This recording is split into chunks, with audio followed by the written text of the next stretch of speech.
this country is something you seem very thankful for. I'm extremely grateful. And I think a lot of people take a little bit too much for granted these days.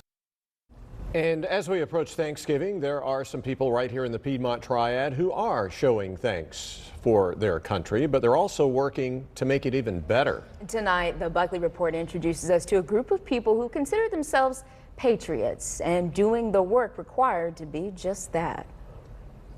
So, whenever we're ready, we're going to start with the Pledge of Allegiance. At a time when our civic talk is rarely civil, I pledge allegiance to the flag of the United States of America. A group meets each month to find a way to get past all the cacophony that they think is a cancer on the body politic. Are you worried about this nation's future? Yes, absolutely. I've not seen the country this divided since the Civil War. A friend of mine says, you know, the political parties have become like baseball teams or football teams. You know, you just, I mean, you know, you don't even care about the other people. It's my team or not, it's win or lose. They call themselves the Society of Our Sacred Honor, a reference to the last words in the Declaration of Independence, and independence from any particular political orthodoxy is what they have pledged themselves to. The genesis of it was when I was a page in Congress. So that was 1999, 26 years ago.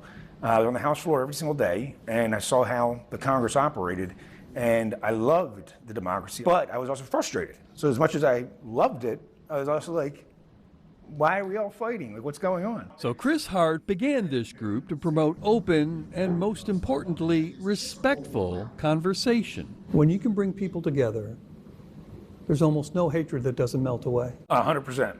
Absolutely, Bob. Because that's the thing, is people in this room, some of them don't even know each other. Some of them have very, very differing opinions. November 3rd, 1979, a group of black and white demonstrators were preparing to march against the Ku Klux Klan through the streets of Greensboro. Each month, they explore a different subject, and they don't shy away from controversial issues. Then a caravan of Klansmen and Nazis opened fire on them.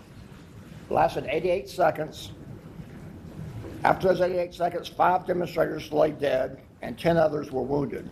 It's not about simply rehashing our civic sins. That's something that most people need to know is, if I disagree with you, we don't have to be enemies about it.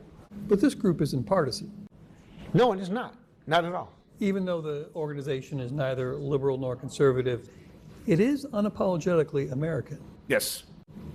And there are some in this country today who are not fans of this country.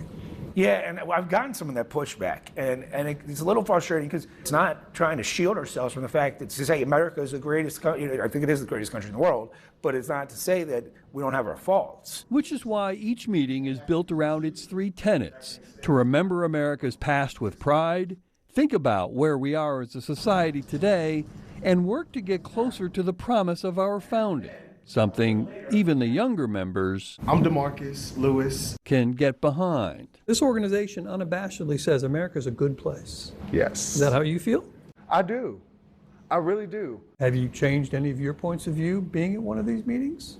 I think a lot of my points of views were strengthened during these meetings. Even though America is everywhere around the room, it reminds one of the more experienced folks here of what the Frenchman Victor Hugo once said. One thing more powerful than all the armies of the world is an idea whose time has come.